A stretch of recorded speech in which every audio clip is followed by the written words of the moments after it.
coming to the bus thing, the advertising, I mean, that was one of the things I suggested during the meeting. I spent about almost a decade in the airline business before I started doing web development and things. And one of the things the airlines were really good at was highlighting places they go, right?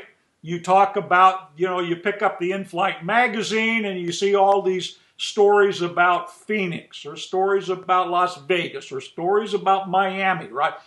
And while you're not necessarily going there to take in the tourist sites, you're going there on business or to attend a funeral or a wedding or whatever, that gets you to thinking about travel in a positive vein. So my suggestion was, why don't, we've got certain tourist hotspots, create a program that translates those hotspots into something visual. Want a great dinner, hassle-free, forget the parking, take us because we've got a bus that'll take you right down to the old market. Those kinds, that kind of thing. So that's sort of the trigger things you're talking about there. Let's talk about a little bit about product design. There's this sort of divergent view that I see because I cover the media fairly extensively in the EV space, where you've got these two polarities. You've got these people coming out and saying electric vehicles have been a horrendous failure. They just aren't, the people aren't buying them. They're not even a drop in the bucket of sales that is even recognizable. Then you've got the other side of the story saying, wait a minute, we're seeing sales of electric vehicles doubling every year since the introduction of the Leaf and the Volt. So we see that happening. What in your view, a perspective, and kind of looking at this, what do you think has been the most successful aspect of the current crop or menu of EVs? Maybe just not the body design, but the messaging. Some of those things. What do you think's worked, and conversely, what hasn't worked? Yeah, I think I'm not as well versed with EVs as I would be with a few other spaces. That said, I'm actually an EV owner myself. Right. So I can tell you what worked for me and what drove me to make a decision on this. But I can also give a few thoughts around it. Number one is, anybody who says, oh, they're a drop in the bucket is not necessarily looking as far ahead. And, think of all the products that are sold in enormous quantities today that, within a few years of launch were still a drop in the bucket, right? I mean, look, even gas-powered cars were a drop in the bucket compared to horses, right, at one time. At some point, that 100 years later, that nobody's going to be buying cars. Obviously, car sales outdoes horse sales to the left. I'm pretty much assuming that that's true here, and I think that's true in a whole variety of ways, right? I mean, people thought that there are certain kinds of products that people would refuse to buy on the internet. That was never really going to work, and it wasn't going to take off. And for 5 or 10 years, it didn't take off. Yeah. But people eventually kind of cracked the nut and they figure out how to go make it happen.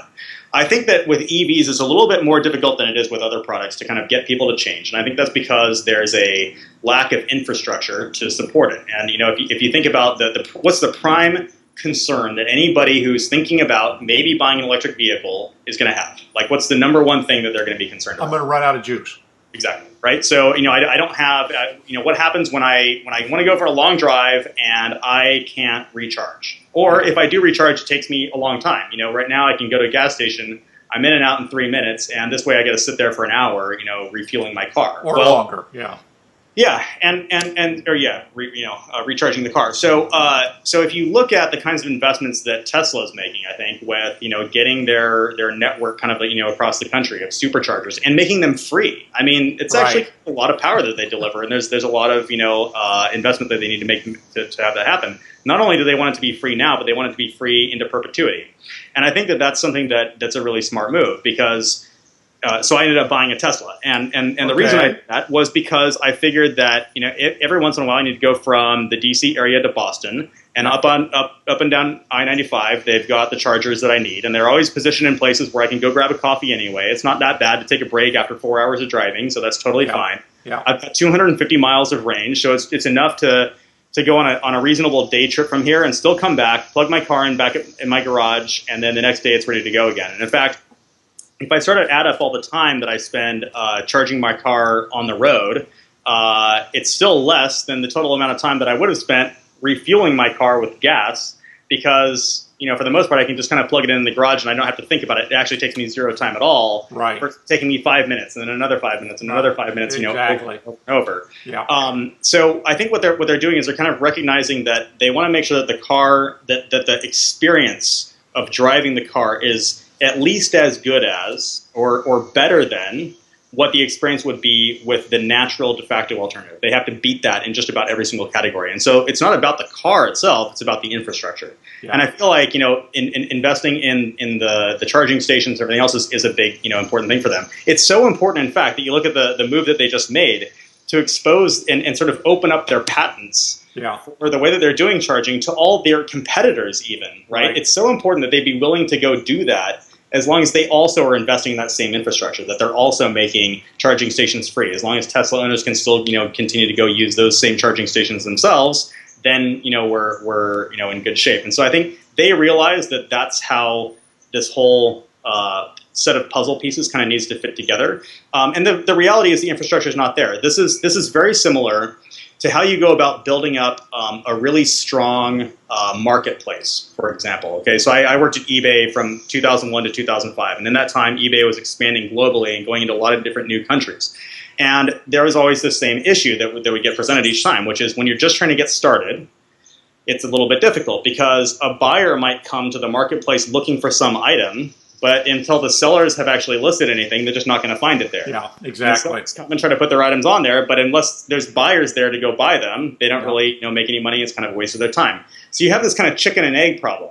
And so you can invest in that chicken and egg problem. It takes a little while to get it started, but once it gets going, once it hits that tipping point, I mean, it's kind of like off to the races. And so I feel like to have an expectation that somehow magically on its own, electric car sales is really just going to kind of like skyrocket from the very first moment is absurd. I think the reality is you need to have, the charging stations available. You need to have, whether it's battery switching available. You need to have, a better car. I think people are probably scared a little bit about maintenance of these kinds of things, although it turns out that the maintenance is actually a lot easier. But people are just not really accustomed to it, right? So there's a lot of kinds of things that will just take time for people to acclimate to and for the infrastructure to be put in place. But once it is, watch out, because I think that it's flat out a better product. Yeah. Well, let's talk about the other side of this thing. I mean, one of the things that has, I guess, surprised me in a way is that while Tesla is able to, they're building all the cars they can possibly sell.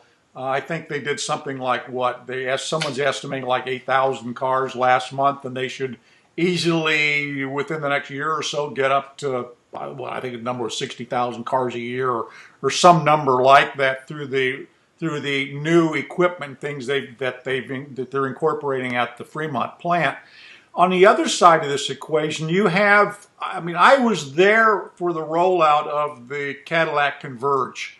Absolutely beautiful, stylish, sexy, plug-in electric hybrid car that eventually, of course, became the Cadillac ELR. Similar in price. Cadillac can't give them away, and Tesla can hardly keep up with demand. Yeah. What happened? Any idea what Cadillac needs to do? I mean, theirs isn't even an infrastructure problem so much, because in a way you don't need an infrastructure because the car's got a backup gasoline engine. Yeah, I think I do have an answer. I'm not familiar as much. I haven't test driven the Cadillac that you're referring to. But what I can tell you is this: I was in the market for a luxury car, and I was thinking about getting a Mercedes or getting a Tesla or getting a BMW, etc. And I drove the Tesla first, and I didn't even bother to test drive the other cars, and decided to make the purchase right then. And I think the reason for that was, what I realized is there were a lot of benefits to that car that the other cars couldn't possibly beat, and it had nothing necessarily to do with the fact that it was electric. And I think that's kind of the investment that Tesla made that's been really smart. So, for example, The body shape I just personally like better than I did with the other one. So I thought it was a prettier car. Right. When I think about the stereo system, there's nothing special about the Tesla stereo system, but the car is so much quieter. It's not competing with the engine noise. Right. So the stereo naturally sounds better. If Yeah. you look at the dashboard, it's got a touch screen, you know, embedded. It's effectively like a huge iPad Right. they're using to control the car, which is not only better for, you know, the usability and the fun of sort of like the driving experience, but it also means it'll be upgraded over time. And if I compare that to, you know, the way that that Mercedes has their mobile app and things like that built in, it's like every time you want to upgrade it, they're going to charge you another $150 versus knowing that I'm going to get all the upgrades. And if some new music service comes out that becomes really popular, Tesla has a way of upgrading the car automatically while it's parked in my garage to then suddenly have that. I don't have to worry about a new physical button getting installed in the dashboard. Now, there's no particular reason that any of those different kinds of things, you know, have to do necessarily with being an electric car, right? It turns out that it handles a lot better in the snow over here because it's a heavier car, and the balance across the tires is a lot better, so it handles better. It's got a lower center of gravity. It just drives better. There's all these sort of other benefits that come from owning that car relative to you know, a more conventional kind of like gas-powered engine, that I didn't really need to even experience the other cars. It was just automatically the better choice, and it had nothing to do with the fact that it was, you know, better, you know, for the environment. Now, that's also a major reason that I ended up buying it myself, but I could have seen making exactly the same purchase decision even if I didn't care about that at all. Yeah.